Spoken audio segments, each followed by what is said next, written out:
Facebook isn't the carefree social media platform it used to be. Between data harvesting, manipulative advertising and the addictive nature of spying on former flames, there are a lot of reasons to leave Facebook and find an alternative. Hi, this is Phil from Make Tech Easier, and here are 6 alternatives to Facebook you should try.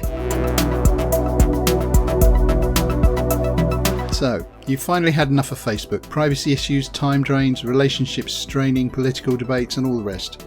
Still, social media is a valuable tool, so what are your other options? There are always Twitter and Google+, but if either of those appealed to you, you'd already be there. There are a few other options though, social media sites that haven't gotten much traction yet, but they offer better privacy and more control, and just might help you to partially fill that Facebook-shaped void in your life. Social. Social is a blockchain-based social network that values your privacy by scrambling data and not selling it off to dubious third-party groups. All data in social is decentralized, so it's much less likely that the information you enter into it will be tracked by web crawlers. Social is monetized by its own cryptocurrency called SOCIALL, which you can use to buy various bonus features.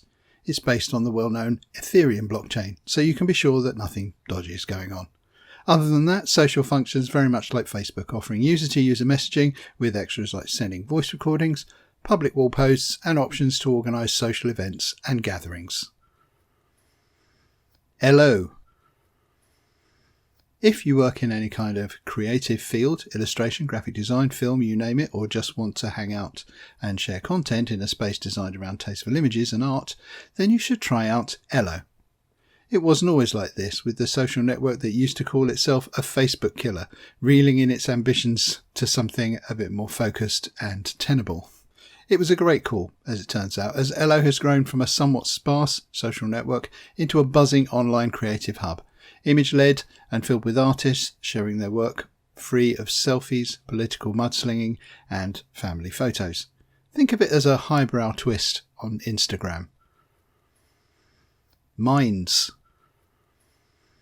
Minds does a little bit of everything, and its open source, privacy orientated, community owned platform has actually attracted quite a few users. It has most of the standard Facebook features, profiles, timelines, media sharing, messaging, etc. But it also has hints of Reddit and Medium.com with its content curation features and emphasis on original blogging content, which can be monetized using the site's cryptocurrency tools.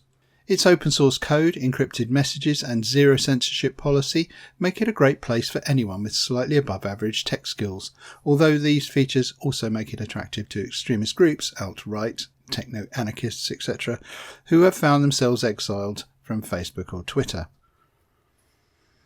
MEWE.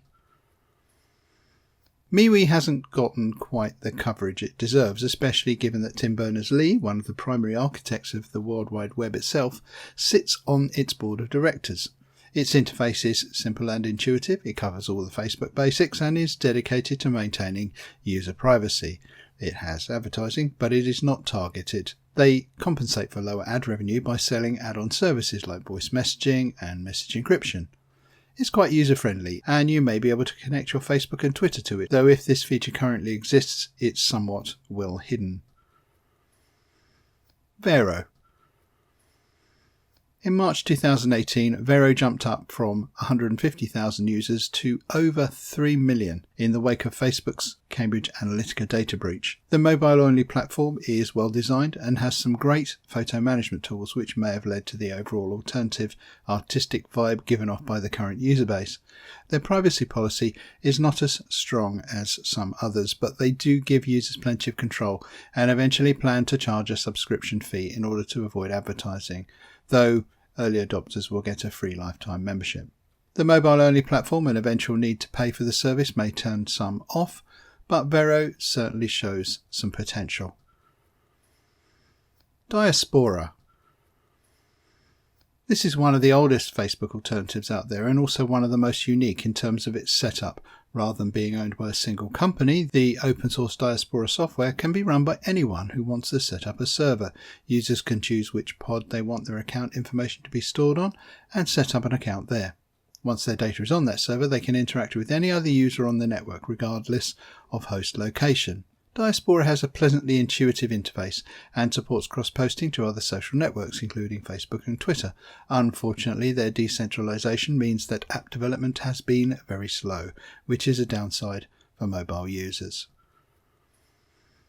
Honourable mentions. Steemit, a decentralized blogging media platform, a little more like Reddit or Medium than Facebook. Mastodon, open source, zero censorship Twitter with a distinct subculture or techie feel. Gab, zero censorship Twitter but with an unfortunate reputation for being the home of extremists, particularly the alt-right, who were banned from Twitter. So realistically, Facebook has the advantage of scale. Everyone is on it, and it's not going to be easy to get enough people to switch over to a new network to make it a viable alternative. Networks that focus on niche communities may have better luck, but for average users, the best option is probably to pick a network that appeals to you and join up, explore, and cross-post with your regular social media. Like it or not, Facebook and Twitter are dominant, and any serious competitor is going to have to integrate with them to at least some degree to make switching a softer move for the users. Okay, as always, thanks for watching. That's all for now. See you next time.